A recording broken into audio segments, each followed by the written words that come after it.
Boy, I'm telling you, I was excited. But the closer I got to the house, the more pumped I got. Whew.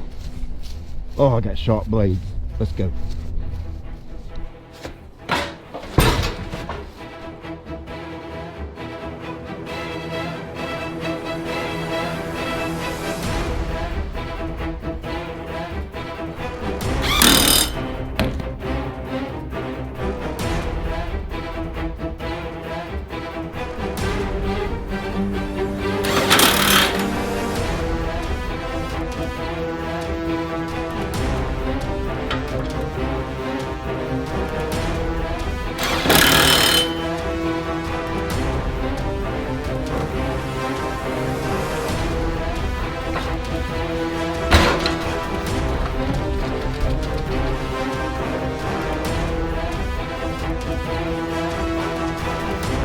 So I just did all my mower prep the other day, checked all my fluids, oil, tire pressure, sharpened the blades, cleaned up under the deck, greased it.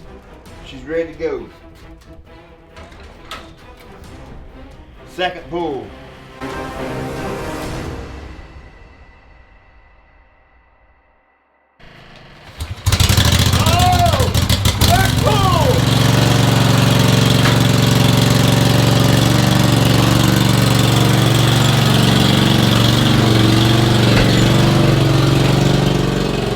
Alright, so who remembers the kid at Christmas? Well, I don't know if you can see it.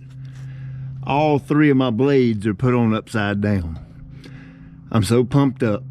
I'm so excited. I totally and completely screwed that up. So I just happened to catch it when I was measuring my blade height. So I gotta fix it now.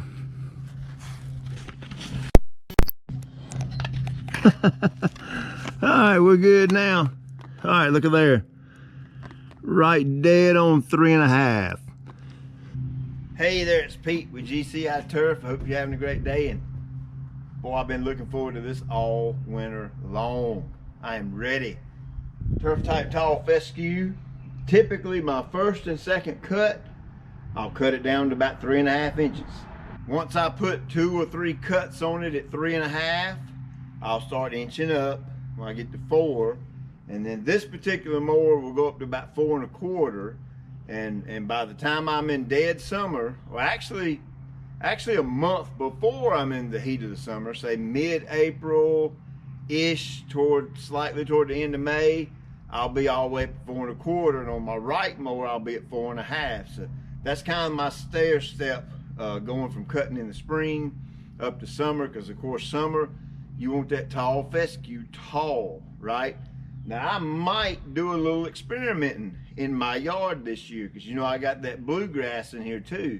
So I'm a little concerned with the way it might look taller.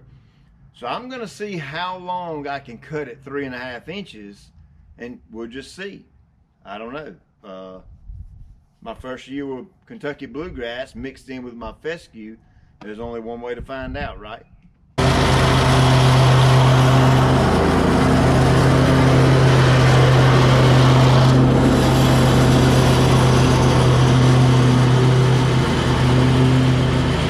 Now that 3.5 inch cut, I kind of do that in my first 2 or 3 cuts to kind of wake the turf up. That's kind of like when you go upstairs and your kids in the bed, you maybe squirt them with a bottle of water and get their butt out of the bed and get them moving.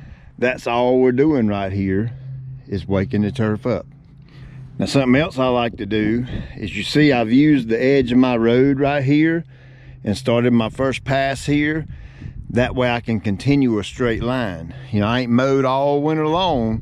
It'd be kind of hard for me to take off across the yard and make a perfect dead straight line. So I always use something as a guide. Now here's another thing. Let's say you're gonna use that philosophy and you go to cut your grass down at 3.5 inches, and you're just making an absolute mess in the yard. Well, you need to stop. You do not want to cut off too much at one time, okay? Maybe a third, maybe first cut you might actually cut a little bit more than a third off. It's okay. It's not a big deal. You just don't want to go cutting just a heck of a lot off of it to where you could actually damage the turf. If you have to raise your deck up all the way up the first cut, by all means do it.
Missed the spot.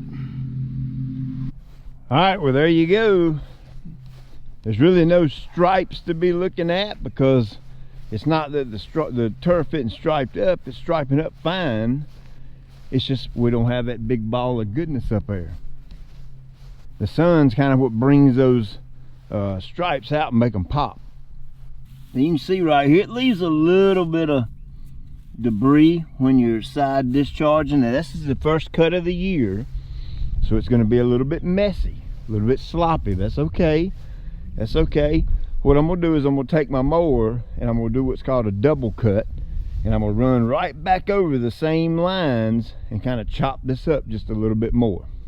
Now, for those of you that are crazy about stripes, I've got my same deal this year that I had with Big League Lawns last year, and I can give you a coupon code on those striping rollers, so I'll put that in the description. Look at that old patch of clover. Checking out. So, all right, man. I think it turned out pretty good for the first cut. So, hey, if you're new to the channel, like and subscribe and tell all your buddies. I got lots of cool things to do this year in the yard. I got to get my roof right, and I got to get my siding right. All that's crappy looking right now. I got to pressure wash my driveway. I got to get in my garden. I'm going to show you some killer things about garden. I've always loved organic gardening, and I'm going to show you how I do all that this year. And of course, we ain't going to dare leave the yard out. I got my yard right here. I got the test plot back there. I've got my neighbor's yard over there that we did a renovation on last year. And then this was existing grass. Let's look at it right quick. So this right here was all existing. And that back there used to be just 100% crap. And we killed it off using the GCI renovation guide. And then we got this on the GCI Turf Academy program. And then this yard's on the Carbon X program. And then half the test plots on the Carbon X and half the test plots on the hybrids. And man, we got Kentucky bluegrass back there going. It's all kind of stuff going on around here. So don't go nowhere. You don't want to miss it. Oh shoot, look at that. There you go. That is not Poa trivialis. That is Kentucky 31. Now you can see it really good. I know you've seen some of the drone shots, and this area is not really coming in as green as the turf type tall fescue. Well, there you go. Now you can see it up close. You can see a noticeable difference right here. That's Kentucky 31. That's turf type tall fescue. Okay, let's look at the blade difference right quick. Let me show you. Look at there. There's your difference in Kentucky 31 turf type tall fescue. Big old thick wide blade. And how do you get rid of that? You have to round up it. Only option. So hey, thank you for watching. Hope you hang around this year and check it out. Like I said, lots to do. I got to get over here and double cut it right quick. Like I said, it's about to get dark, so I'm gonna knock that out and blow everything off. Check you later. I forgot to tell you, here's the neighbor's yard over here. Now the sun is out, the sun is in, so it's actually going to give the yard a little bit darker appearance than it actually is. This is day number 2 after the application, and to the naked eye, my naked eye, I see no visual change as of yet. Like I said, it looks darker on camera because it's overcast and shady and cloudy, but I'm gonna give you as honest and as straight up as a review on this product as I possibly can.